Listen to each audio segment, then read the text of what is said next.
呢個故事始於一個願景，為香港建設一個獨一無二嘅市民中心。作為亞洲嘅國際都會，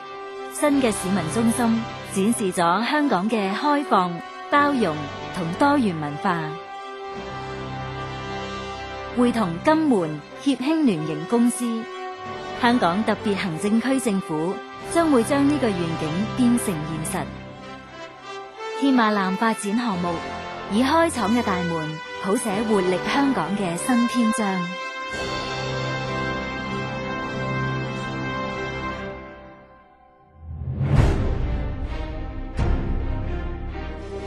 由一個小漁港而至今日，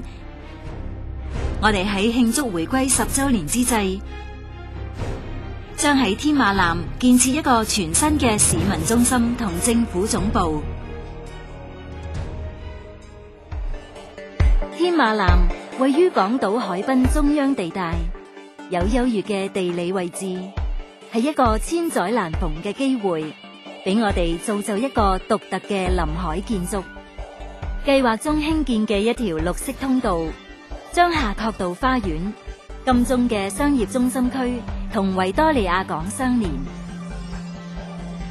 沿住維港、海濱公園連接住中環同灣仔，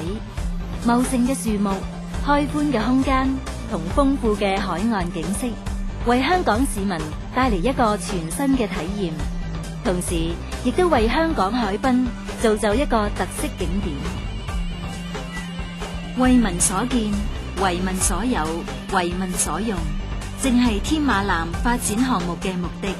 草坡沿住行人天橋緩緩落下，俯瞰住廣闊嘅維港景色，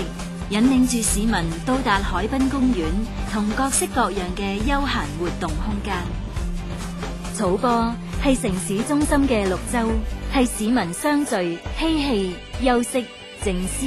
放鬆同表達意見嘅地方。簡潔有力嘅建築造型，為各種各樣複雜嘅功能帶嚟平衡與秩序。建築意念上，蜿蜒伸展嘅建築板塊，將立法會大樓、政府總部高座同低座象徵結合起嚟，標誌住市民同香港特別行政區嘅行政機關同立法機關溝通無阻。開放嘅設計鼓勵市民親身體驗政府嘅運作。立法會內嘅展覽廳、教育廊、公眾席、觀景廊等等，均對市民開放，以收教育推廣之效。添馬艦嘅政府總部致力引用環保措施，為香港重現藍天盡一分力。除咗設計同建造上考慮到可持續發展外，文化同社會嘅持續發展亦都係我哋嘅考慮重點。有人嘅地方先至有生氣，辦公者、市民同遊客日夜不同嘅活動，將添馬艦變成一個有生命力嘅社區。整個項目嘅發展將創造更多嘅本地就業機會。落成後，添馬艦將伴隨住香港市民共同發展，與我哋嘅生活同記憶交織在一起。春節嘅煙花匯演，回歸嘅慶祝活動，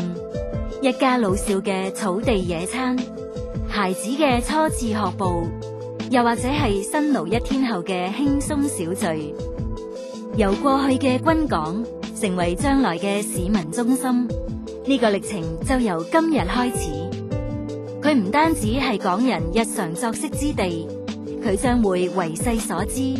代表住香港嘅新地標。